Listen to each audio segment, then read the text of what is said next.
kind of dive into the horn of plenty and peel back the layers. So again, James, thank you for taking a minute out for the show today. I appreciate it. Yeah, absolutely. This is gonna be fun. Yeah, absolutely. So let's begin our journey with this. I always start with the COVID question. 6 years ago, it changed the world, changed all of us. How did you get through that era, and how has it changed the way that you approach life and work today?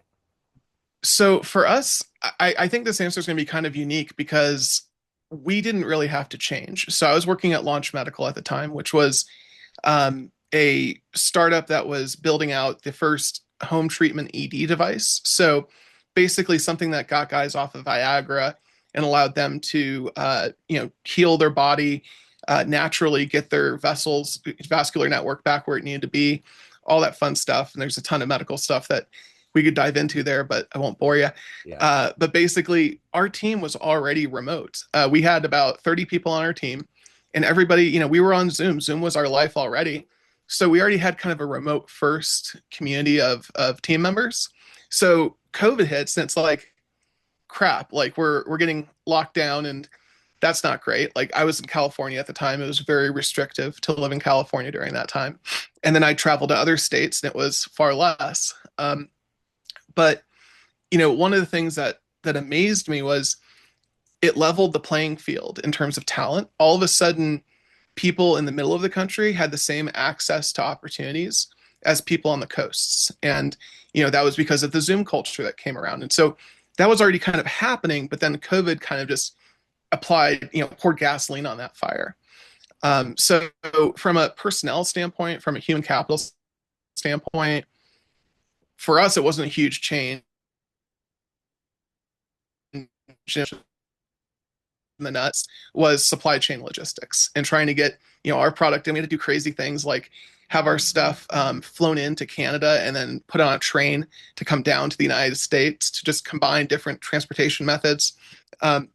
Just crazy logistical hoops that one of my good friends, Josh Silver, who's just a genius at logistics, he kind of had to figure out for us. And it was always something. And then you'd have COVID spikes in the warehouse, and so you'd have to deal with your physical on-prem employees, dealing with their health concerns and keeping them safe. So all those things were unique challenges, but probably the most visceral memory for me from the COVID days is our main office was in Chatsworth, just outside of LA, and we used to call it the Hobo Olympics. And the reason I say that is California would allow anybody with an RV to live along the street because they viewed RVs as homes and domiciles, and you wanted to keep people from gathering and keep the homeless relatively separated to reduce community spread. So we got kind of an upfront and personal view of what that meant, what that policy decision meant, because our area was more warehousey, and the warehousey areas outside of LA was where all the RVs went to, and the police really didn't do anything to police that or to minimize that. So we had to put up a fence around our building. We had catalytic converters go missing out of the parking lot. We would come in every morning and like look at the security cameras just to see like what happened overnight, because most of those people in those RVs outside, pretty quiet during the day, super active at night. Yeah. And so they would like back their RV up to the back of our fence and like climb the ladder on the back of the RV to get over and then get on the roof to get to the copper in our AC system. I mean, Wow. it was just all sorts of crazy stuff. And there's a million stories like that you really, when you go through that, I didn't grow up in a big city. It was a medium-sized city, but not someplace that had the kind of crowding that LA has. And when you are forced to deal with that, it doesn't become like this social justice issue or this abstract thing of like, how do we, treat people well? It becomes like, how do I get to work safely? And it's like, okay, once we solve that, then we can focus on like community engagement, and all those things have things to do with each other. So it was this really comprehensive response that we had to partner with the county to say like, look, we need to figure out solutions. And so the private sector, all of us with buildings, we started renting these dumpsters and filling them with concrete and putting them every 6 feet along the front of our curbs or the curb sides of our building. And that just kept the RVs back. It was just crazy stuff like that. But at the same time, we're working with, the community health resources, trying to figure out ways to solve problems. And then the minute you think you have it solved, then suddenly the sewage system's overflowed because there's so many people dumping their RVs into the storm drains. So, Wow. I mean, it's just stuff like that. It's like it's not theoretical at that point. It's Yeah. like, this is a societal problem, and we have to look at ways to help these people and get society back on track. But how do we keep the doors open? Granted, we didn't have a walk-up business, thankfully, but still, it's like, how do we keep our team safe? So let's get to the crux of what you do with Overlang. I'm going Sure. to put you in front of a bunch of kids, 12, 13 years old. You're at career day, and one of the kids wants to know what you do on a daily basis. How do you explain what you do? So I have the best job in the world because what I get to do is build something around my capabilities and my weaknesses and work with a team of people who do a great job of making up for all of those many weaknesses.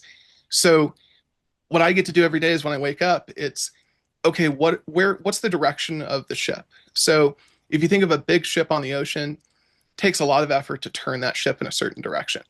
When you're building something that's less than a year old, versus what I did in my previous life, you get to turn a lot faster. Your ship's a lot smaller, but more importantly, you get to pick who's on your ship. So this is why I'm such a big fan of entrepreneurship, because it's truly a team sport. People seem to idolize the individuals, who's the cool kid in class. That's not really relevant in the business world when you get down to the people who actually perform and actually build amazing teams. It's who's the best person at asking the right question in the room and keeping the conversation flowing in a direction where you have all these people with different areas of expertise. Everybody else has their own lived experiences.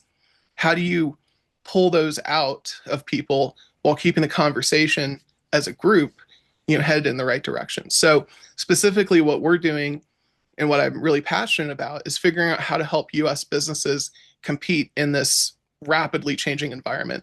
AI is scary. Technology is just uncertain in general. Everything's kind of changing so rapidly. We've gone from technology used to change where it's like, here's a new laptop and here's a new, TV and, these new hardware pieces. And now it's changing in the cloud. And so you wake up one day, you're still using the same device, you're still picking up the same physical component, but it works completely differently. Yeah. And so, these types of things make the fast-paced environment really fun to work in, but also really scary for business leaders that are looking for certainty because they have that big ship on the ocean that takes a while to turn.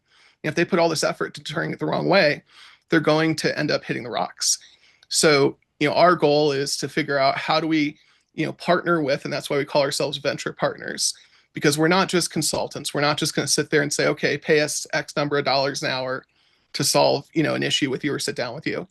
It's let's figure out how to build a meaningful long-term relationship that gives you access to all the same tools the Fortune 500s have, whether that's in compliance, HR, technology, all the things that cause friction and challenges for these startups, especially as they go from like 5 to 10 employees to 100. That transition is a totally different corporate culture at the end of that transition. So how do you fix all the data islands that exist? And how do you bring all the information together and allow teams to build while still retaining that original secret sauce that made you successful? So anyways, that's kind of my long-winded answer. Yeah. No, I love that. Thank you. So I'm curious, at that age, what did you want to be when you grew up? What was your dream job? Gosh, I'm going to go back to my college application essay, which proud college dropout. But my essay talked about either wanting to go into the CIA because I was really passionate about, it was really patriotic. This was, I was graduating in 2009, so a little bit after the time frame of your question. But I think a better answer is, looking at that essay, it was I either want to go into the CIA and be an analyst or a spy. Everybody wants to be James Bond, but I was too wheezy for that, so I knew I'd be an analyst. But I was okay with that. So it's either that or be a Catholic priest. Like those were the two directions that I wanted to go in, and both of those for me were based on systems and structures that I believe to be rock solid and good value systems. And what I wouldn't expect, what I wish I could go back and tell my younger self is all these systems that people have created before you, there's real glaring problems that they're kind of brushing under the rug to maintain the system and maintain the status quo. So, there really is no truly good guy, bad guy. It's a spectrum. It's all shades of gray. And so for me, the evolution that I wish happened earlier in my life was understanding that things were shades of gray versus black and white. And I think I would have gotten to where I wanted to go a lot faster, or a happier lifestyle, I guess, or a more fulfilling career a lot faster. Absolutely. So, who's been that inspirational force, that hero that's allowed you to navigate and find your footing in your life? I've had a few, so one of the things I really try to emphasize is if you're looking to make changes in your life, on any scale, look at who you're connected with. And it sounds like the cheesiest, like most repeated thing out there. It's like, you're the five people, around you, you're the average of them. That's not necessarily true. But from a professional standpoint, for me, it was freelancing. Like, let me figure out how to do this thing. And in that case, like I was a good writer. So I was like, all right, I'll start writing content on Upwork and, start doing projects. And then it was like, well, if you can learn why they're asking you to do these things, and that led me to learning about SEO, which then led to like the next jump up. And it was like, okay, now I understand marketing. And then it was, how do I build relationships? So I go back to, if you can learn why behind the what you're being asked to do, and you can so over deliver value. And in a world of just flakes and people who just over promise and under deliver all day long, if you can be that person that your team, your leadership turns to and says, we need this solution, what can you do? And you provide a realistic timeline and actually over deliver, you're going to go really far, because that builds that level of trust. And if you do it without breaking the bank, hogs get slaughtered. So there's a lot of people who start to get good at something and then they jack up their rates, which I'm not against you getting paid what you're worth, go for it. But what you have to balance that against is, are you going to harm your ability to build more relationships with people with the ability to help you, people further along in the journey than you? And if you can provide such great value that these people want more and more of you and want to introduce you to their circle of people, that's the thing that kind of unlocks that opportunity in a way that just people who are very, I guess, more short-sighted, they're just not going to get the same result over the same period of time. Yeah. So, who's been some entrepreneurs or business minds that you've admired? And I would take that just a step further. If you can meet and hang out with them and have a lunch and talk to them, that might help you on your journey. Who is it that you would love to talk to, that you admire? This is probably a controversial answer, but probably the top of my list is Elon Musk. And only because he's someone who, even if I don't agree with him all the time, he's somebody who is really good at applying first principles and saying, okay, this is the problem. Here's the fresh perspective. He's also somebody who I think we're getting into a society where the 1% is so far removed from the average person. And the life experience is different. The quality of food, the quality of healthcare, all these things that matter are so different depending on where you are on the economic spectrum. He's done a really fascinating job, if you pay attention, in trying to kind of position himself as the voice of the people. Doesn't always do a good job with it, but he's one of these people that, while he's extremely successful in his own right, he's cognizant of the fact that, like, hey, I'm part of this 1% bubble. And at some point, people are going to start eating the rich. So I need to start thinking about ways to be the voice of the people. So him buying Twitter and turning it into X, um, his approach to the Doge thing, which was good and bad. Everything's gray, right? There's no purely good or purely bad, but Yeah. um, his approach to all of these things and his way of thinking. And if you go back and read, I believe it was Walter Isaacson wrote an amazing biography about him, that kind of explained a lot of the background of how he became who he was. So he's up there on my list.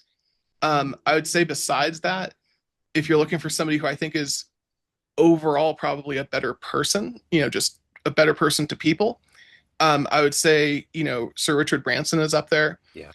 You know, Regardless of the Epstein stuff that's in the news right now and all the current cycle, he's somebody who I think not only went forward and said, okay, I'm going to do these cool things, but how can I take people along with me for the journey? Yeah. So where Musk is a much better, solopreneur, in my opinion, and he needs people around him to build a team. Sir Richard Branson is much more skilled at getting the most out of his people and building an organization where people can really let their talent shine, kind of explode into themselves. So it's two different reasons, two different paths, but two very interesting people to me, at Yeah, least. totally makes sense. So speaking of the motivation for them, what is that motivation for you every day when the alarm clock goes off to do this job at a high level? You also have to take care of your life and your soul. What is that collective energy for you every day to do it at a high level? Yeah. So for me, it's so I'm not married. I don't have kids. I dodged that bullet, but as I like to say, but maybe others disagree. Uh, but for me, it's my family, my chosen family. If you look at the people around you who have been there for you when you've fallen down, when you've had struggles.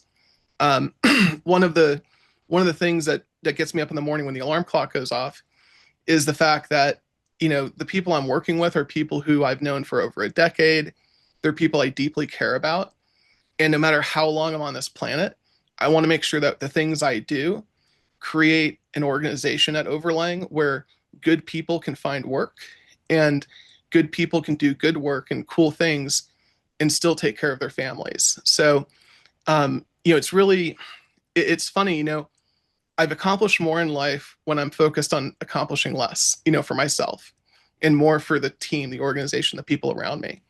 So that's not to say like I'm some amazing, Buddhist monk here who's just worried about others and just meditating all the time. I'm the furthest thing from that, but I'm someone who has learned the hard way, and we can unpack some lived experiences, but learned the hard way kind of, what is a real friend versus a business contact, and those sorts of things. So when you have that perspective of, okay, I've played the game, I've been in the rat race, I've succeeded there, but it was incredibly costly to my soul and my mental health. And then you take a step back and you focus on your mental health and you start to work on yourself. You come back to it with a perspective of, oh, I was evaluating my relationships completely wrong. The rubric I was using was completely skewed. Yeah. So you're going to go through evolutions, I think, in life. If your life's anything like mine, generally I hope it's not, but uh, if your life's anything like mine, you're going to go through all these evolutions of you're going to be a different person every 5 years, and that's a good thing, because if you're not evolving, if you're staying stuck in the mud, Yeah. you're just fighting the tide at that point. You're not going to win that battle, and you're just going to exhaust yourself. Very well said. So let's say you ran into that version of you that wrote down that mantra in college of what you wanted to do with your life. And you had a big book in your hands, and it was a coffee table book of the life you've lived and orchestrated so far. You handed it over. Would that young version of you believe that your life has turned out this way? No, no, because the thing is, like, every so my vision for myself, like when I was in high school, was like, I'm going to go to Harvard. I'm going to do all the brass ring things. I'm going to, get a big degree, get a big job somewhere, run a big company. Those are the things I had in my mind. Or I'm going to work at the CIA and do amazing things. Or I'm going to get involved in the Catholic Church and do like amazing things for the Catholic community and, really get involved there. All these things, like, it was like I wanted to have an impact on the the things that mattered and the people that needed it the most, I guess, is a reasonable way of looking at it. And so zooming out now to, all of the different twists and turns in life, I don't think I could have predicted any of what's happened. And so much of life happens to you, but Yeah. at the same time, when you look back, it's like, oh, that makes sense. Like I see how this led to that, but Yeah. you have no idea in the moment, like how Right. these things all link up. No idea. So let me ask you this. Let's say you walked into a room of everybody that knows you in a business sense. You walk up to a podium and you get to tell that room one fun story. Maybe the first concert you went to, the most seminal sporting experience you witnessed, jumping out of an airplane, outrunning a bear, a great place you traveled to, something that was just fun or seminal in your existence. What would you tell that room? So there's a lot of things I'd love to tell that room, but sticking to your question. Yeah. So I think the most the most meaningful experience in my life was summer camp in Boy Scouts. And the reason I say that is I was growing up, one of the first generations to be, the Xbox kid, the computer, social media was becoming a thing. We were getting so overwhelmed by digital and technology without realizing it, and nobody really understood it. It was just kind of happening. That time disconnecting and just being just a human, out in the woods, enjoying, all the things that are amazing about nature, disconnecting from the technology a little bit, but at the same time realizing that, like, hey, all these other people, they're kind of experiencing the same thing. Like the first couple of days of summer camp kind of suck because you're like, how do I check my Facebook? Yeah. What friends of mine are online on Xbox right now? Who's playing Halo? Um, then you get to this place where you're like, wait a second, there's a rhythm to nature, there's a structure to your day, and the best part is there's like 1,000 other people around your age that are going through the same kind of experience, and you're getting to know them outside of the screens. And so for me, I call it like the Andy Griffith effect. It's kind of like, uh, to me, it felt like the Andy Griffith show in a positive way, and allowed for, you know that kind of mental reset at a young age when our brains are just sponges and we're absorbing all of these signals. And it was just it was a centering experience. Yeah. So when you look back on your life and your career, everything that you've done and evolved to, what are you the proudest of? I think I'm proudest of having having the courage to take steps backwards in order to move forward. And what I mean by that is about 2 years ago, I exited out of that startup, Launch Medical. Um, I was the chief operating officer at the time, and it was unbelievably stressful. So many stories. There is a movie that's going to come out at some point. But anyways, fast forward to now. So I actually walked away. Like I chose to leave. It wasn't like, you know, we get this big buyout offer and, you know, shit or get off the pot, right? It's like, okay, this is the time for me to leave. And it was a decision I made in 1 hour. It wasn't like something I reflected on for a long time. I woke up one morning to an email from one group of our shareholders who were trying to enact a coup against the other group of shareholders. And as the COO, I had the most access. The CEO was one of the shareholders that they were trying to oust. So they come to me and they're trying to get me to give them the keys to the kingdom and lock everyone else out. And it's a no-win situation because either way, I know I'm going to end up in endless depositions and, no matter who I choose. So I said, you know what? I'm going to hear out what these other people have to say. But then at the end, I'm just going to reply all to all the shareholders and say, I'm sorry, this is effectively my last day. Here's the situation. You guys need to figure this out because this is a problem at your level. This is not a problem at the C-suite level. Yeah. Um, but it was the hardest thing in the world because so much of my identity was wrapped up in my corporate position, my accomplishments in that field, in that space, and walking away not only from that title, so to speak, but also all the people. I mean, I was used to my phone ringing constantly. You get addicted to the fire of, you wake up to the emails and what fires are you going to put out, and the rhythm of that crazy hectic life, that can be so soul crushing without you realizing it. And anyways, so taking that step back, it's almost like I flipped a light switch. I went from the volume at 1,000% and everything's coming at you, and you're responsible for everything in some ways, and you're responsible for things you didn't have anything to do with, but you got to figure out how to deal with that too. To, okay, the TV's off. What's next? Yeah. Um, and that's an incredibly scary moment. Um, and at the same time, freeing because you're like, I recognize that I feel better. I don't have this pressure, sitting on me all the time. But then you have to ask yourself, in the absence of all that noise, who are you? Hmm. And what are the repercussions of the thing you've been doing for the last 6 or 7 years, on your mental health and everything else. So for me, like that's where I discovered, I've invested a huge amount of time and effort into my both mental and physical health. The mental health came first because I recognized that like there were things about me that I needed to work on that I'd just been ignoring and putting off to the side because it was like, I got to solve this problem in front of me. Right. Yeah. So for me, um, reaching out to a really good physician and then getting connected with a group out here called the Family Care Center, which is an amazing inpatient and outpatient psychiatric team. So like I see a psychologist once a week now, and I see a psychiatrist once a month to manage medication. And I've purposely like asked them, like, I want to do a deep dive. I want to understand what what is going on with my brain. And the interesting thing that happened for me that they weren't expecting was when I went on Vyvanse during this time. And so I didn't know that I had ADD, or they call it all ADHD now. Yeah. I had no idea that I had ADHD. I thought, like, I'm pretty lazy. I sit on the couch and eat potato chips and play video games. Like, ADHD kids are bouncing off the walls. But anyways, they're like, well, we want to get your blood pressure down and everything before we put you on Vyvanse because it's a stimulant. And for me, the opposite happened. Instead of my heart rate ballooning up, it dropped like nuts. And so the way they described it is like, well, basically, I think what happened, and we didn't really know this going in, but you were in this PTSD loop of like all the stressful things. And it's like the Vyvanse was like a chemical bitch slap to the brain to Wow. kind of like reset the baseline. And again, it's so hard to analyze yourself in the moment, or give yourself an objective view of what you're going through. But there are so many things, like through therapy, through working through all the different processes out there.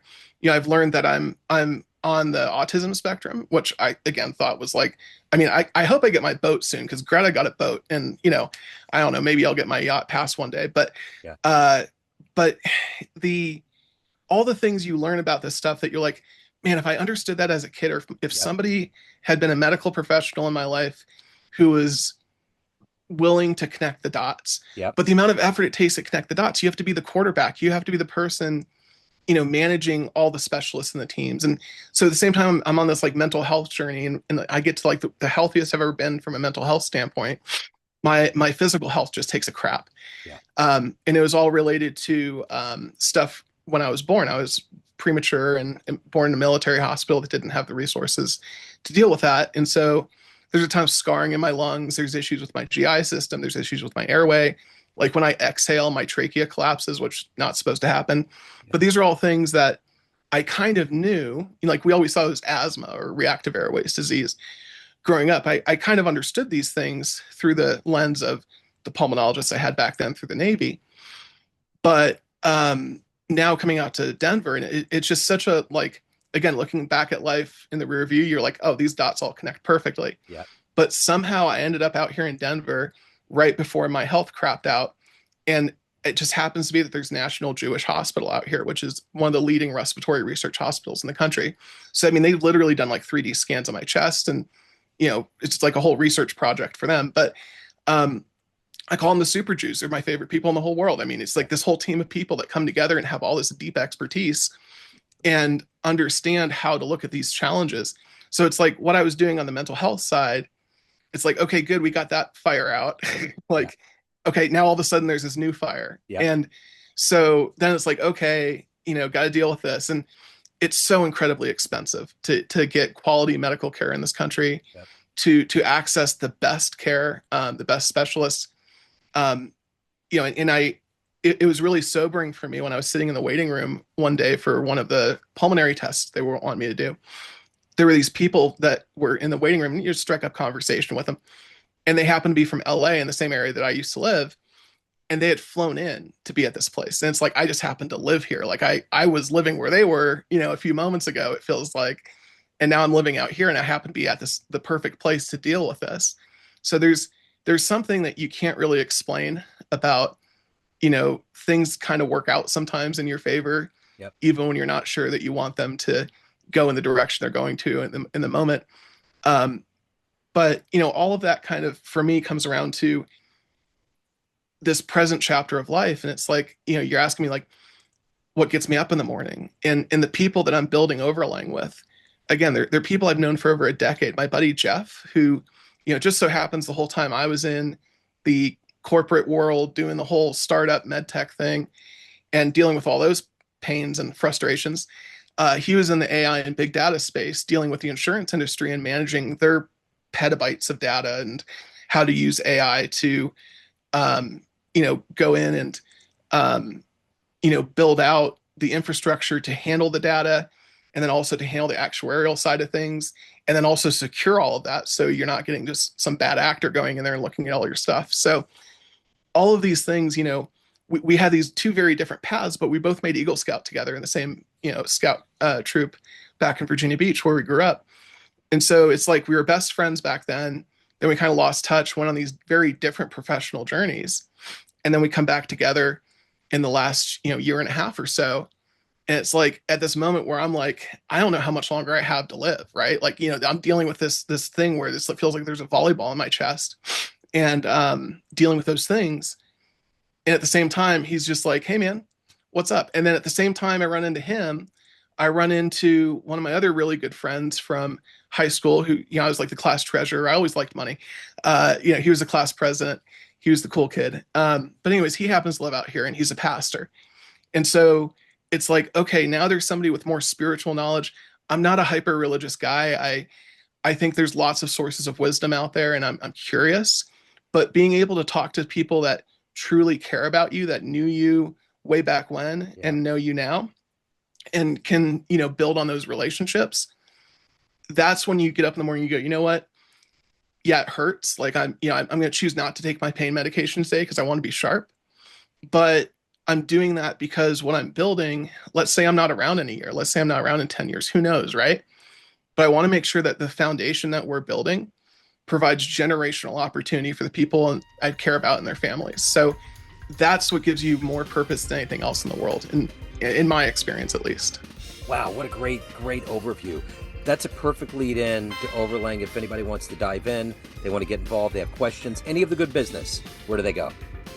Yeah, it's overlang.com, overlang.com. It's a combination of my last name and Jeff's last name. So we figured nobody else was dumb enough to call their company OverLang. So it's wide open, from an SEO standpoint. Nobody else is going to be taking up that territory. So